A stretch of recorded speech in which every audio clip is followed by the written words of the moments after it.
olacaksınız. Kimliğiniz ne olursa olsun, siyasal düşünceniz ne olursa olsun insana saygılı olacaksınız. İnanca saygılı olacaksınız. Bakın, Abdallar, Romanlar ve Aleviler, bunlara yardım götürülmedi. Bütün kanıtlarıyla ispatlarım size. Doğanşehir ve Akçadağ'ın köylerindeki Alevi köylerine yardım götürülmedi. Bunun en bariz örneği Ören'dir. Gelin beraber gidelim. Bu nasıl adalet, bu nasıl bakış açısıdır? Bir de gelip burada bize hizmet dersi, bize şey dersi vermeye çalışıyorsunuz. Bu hakikat devri, ancak hakikat devrinin siyaseti, hakikat devrinin mücadelesi bedelle olur. Öyle devleti arkasına alarak, polisi arkasına alarak insanları tehdit etmekle olmaz. Kimse kimseden korkmuyor.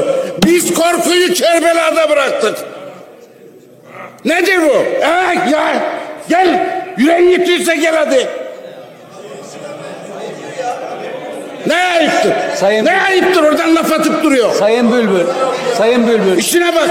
Sayın Bülbül, lütfen genel kurula hitap edin. Lütfen. Sayın Başkan, ben genel kurula hitap ediyorum. Buyurun. Bakın, buyurun. burada ikide bir taciz edenler, konuşmacılarımıza laf atanlar, siz buranın efendisi değilsiniz.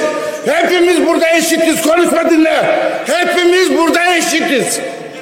Ya eşitliğe saygı duyacaksınız, haklarımıza saygı duyacaksınız, ya da burayı terk edeceksiniz. Bu kadar.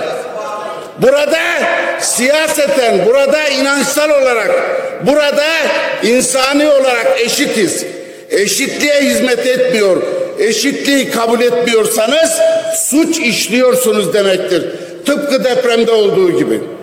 Sokakları dolaşıyoruz, kimse yok. Anneler, evlatlar, babalar enkazın başında ağlamaktan bitap düştüler. Kaldırıyoruz, götüremiyoruz. İlk 3 gün boyunca Adıyaman'da sağanak yağmur yağdı. Malatya tarafında, dağ tarafında da kar yağmış. Malatya tarafındaki köylerde, Çelikyan'da vesaire 20 santimetre kar, Adıyaman'da sağanak yağmur ve o sağanak yağmurda ikinci büyük deprem anında sağanak yağmurda dışarı çıkmak zorunda kalan insanlar. Yani çadır yok, barınak yok, yiyecek yok. Şimdi gelmişler, efendim şu kadar insana hizmet ediyormuş, bu kadar görevlisi alandaymış. Öyle değil. Bunların hiçbirisi doğru değil. Bakın, 1966 yılında Varto'da olan depremin hala geçici konutları duruyor ya. 1966. Gelin beraber Varto'ya gidelim, görelim. Muş Varto. 2017'de Samsat'ta olan depreme ilişkin hiçbir şey yapamamışsınız. Hala depremin izleri duruyor. 1986'da Malatya Sürgü'de olan depremin hala izleri duruyor. Konut yapılmamış. 4. Pütürge. Bakın, Malatya'da son 3-4 yıl içerisinde 6 tane büyük deprem oldu. Malatya tümden boşaldı. Malatya benim memleketim. Kardeşimin de, ailemin de, yakınlarımın da evleri harap oldu. Başka ile gitmek durumunda kaldılar. Şimdi böyle bir manzarayla karşı karşıyayken biz dayanışma öneriyoruz. Biz ortak akıl öneriyoruz. Biz çözüm öneriyoruz. Biz hizmet öneriyoruz. Biz alana gidiyoruz. Bir de biz suçlanıyoruz. Bir de biz küfre ve hakarete maruz kalıyoruz. Sivrice depremi. Ayrıca bakın, 1893 yılında Malatya'da, 1893 aynı Şubat ayında Malatya'da deprem olmuş. Malatya Ermenileri kitabında bütün belgeleriyle var. Yaklaşık 120 yıl önce. Demek ki 100 yılda bir bilim insanları da söylüyor, böyle büyük ölçekli depremler olabiliyor. Ama aymazlık, ama umursamazlık, ama devlet kurumlarının kendinden menkul işler. Tamamlayalım lütfen. Teşekkür ediyorum, sağ olun. Ve asıl acı olan da bakınız, Maraş, Pazarcık, Elbistan'ın köyleri, Pazarcık'ın köyleri, Doğanşehir, Akçadağ, Malatya köyleri, Argua'nın bir kısmı, buraların tamamını dolaştım. Hiç boşu boşuna kendinize bir şey devşirmeyin. İnanılmaz bir tepki var ve muhalefet olarak, sevgili muhalefet, hepimize gelin bu tepkiyi bir politik örgütlenmeye ve ayrıca Türkiye halklarının bu destansı dayanışmasını da politik bir tutuma çevirelim. Bu ikisini yaptığımız zaman bu hiç kimseyi kale almayan tek adam rejimi gidecek. Teşekkür ediyor, saygılar sunuyorum. 3. madde üzerinde bir önerge vardır. Okutup işlem alacağım. Türkiye Büyük Millet Meclisi Başkanlığı'na görüşülmekte olan 405 sıra sayılı kanun teklifinin 3. maddesini aşağıdaki şekilde değiştirmesini teklif ederiz. Madde 3. Bu kanun yayımlandığı tarihte yürürlüğe girer. Celadet Kaydalı Bitlis, Oya Ersoy İstanbul, Murat Çepni İzmir, Serpil Kemal Bey İzmir, Abdullah Koç Ağrı milletvekilleri. Komisyon önergeye katılıyor mu? Katılamıyoruz Sayın Başkan. Önerge üzerinde söz talep eden Ağrı milletvekili Sayın Abdullah Koç. Buyurun Sayın Koç.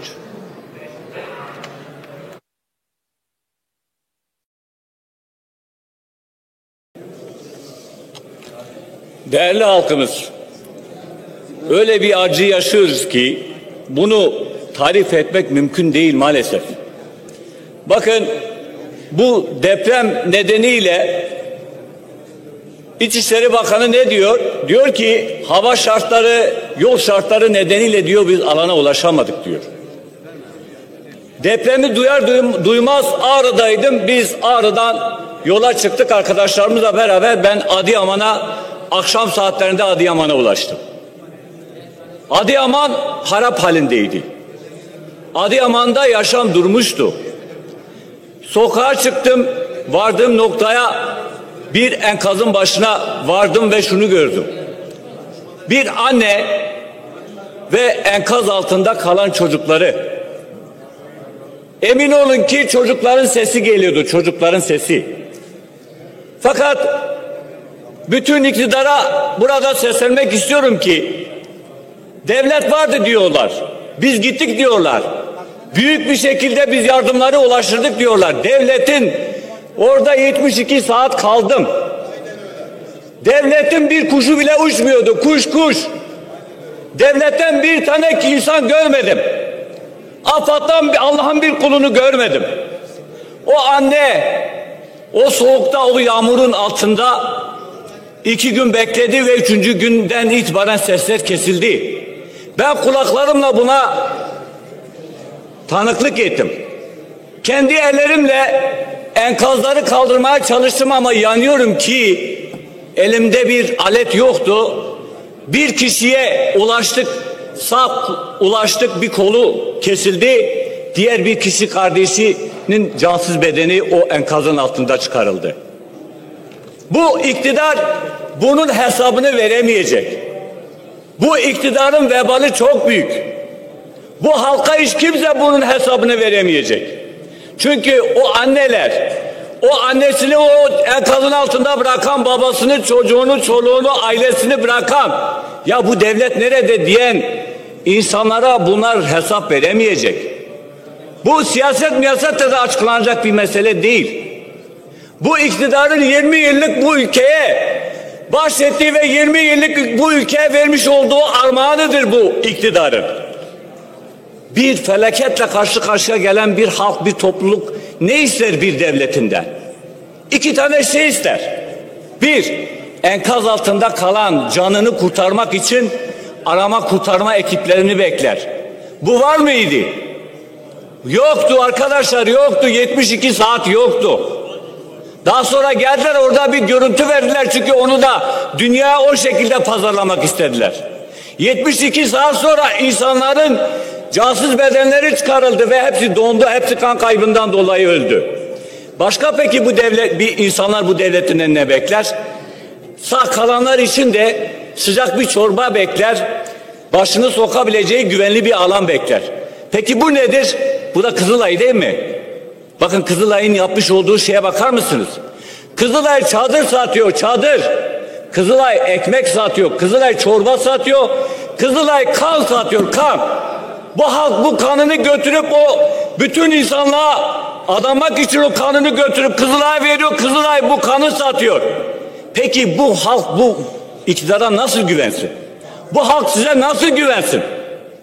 Hangi akla siz bu halktan helallik istiyorsunuz? Ben halkım adına size bu hakkı helal etmiyorum. Etmeyeceğiz. Asla ve asla etmeyeceğiz. Kızılay'la ilgili ben bir şey daha söyleyeyim. Kızılay bu özel hastanelere vermiş olduğu trombosit ve kanlar için bakın gidin icra dairelerine. Bununla ilgili icra dairelerinde başlatmış oldukları icra takipleri var mı yok mu? Onu bir araştırın bakalım. Size güven kalmamış. Hiçbir şekilde size güven yok. Çünkü siz bu halkı bu enkazın altında bıraktınız.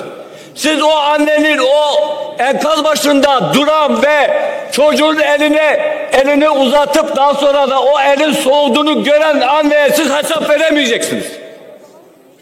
Sizin burada böyle oturmanızla bu şekilde durmanızla bu halk sizi affetmeyecek.